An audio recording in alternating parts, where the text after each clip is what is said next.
Anne of Green Gables, written by Lucy Maud Montgomery.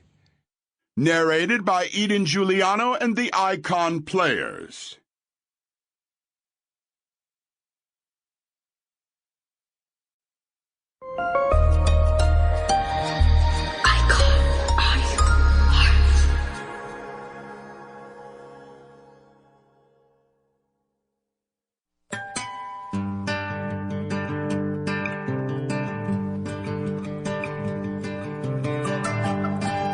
Hello, everyone.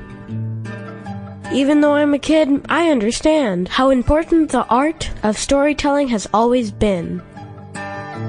Over the ages, reading and listening to stories has brought parents, children, friends, students, and teachers together, gently educating while they entertain and enchant. Hearing is the first step of learning. Stories, fables, and tall tales give us kids words to know by and grow by. I'm very happy to be able to present these wonderful, artful, classic stories to boys and girls around the world. Welcome to the unparalleled magic of imagination, creativity, adventure, whimsy, and fun. My name is Eden, and I'm glad you're here. Nice to meet you. And now here's an original Icon audio production, just for you.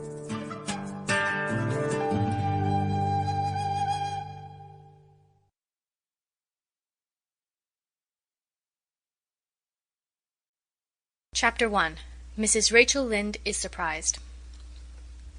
Mrs. Rachel Lynde lived just where the Avonlea main road dipped down into a little hollow, fringed with alders and ladies' eardrops, and traversed by a brook that had its source away back in the woods of the old Cuthbert place. It was reputed to be an intricate, headlong brook in its earlier course through those woods, with dark secrets of pool and cascade. But by the time it reached Lynde's Hollow it was a quiet, well-conducted little stream, for not even a brook could run past Mrs. Rachel Lynde's door without due regard for decency and decorum. It probably was conscious that Mrs. Rachel was sitting at her window, keeping a sharp eye on everything that passed, from Brooks and children up, and that if she noticed anything odd or out of place, she would never rest until she had ferreted out the whys and wherefores thereof.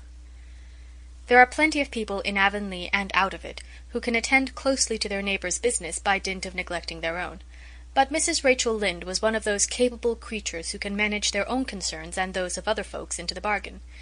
She was a notable housewife. Her work was always done, and well done. She ran the sewing circle, helped run the Sunday school, and was the strongest prop of the Church Aid Society and Foreign Missions Auxiliary.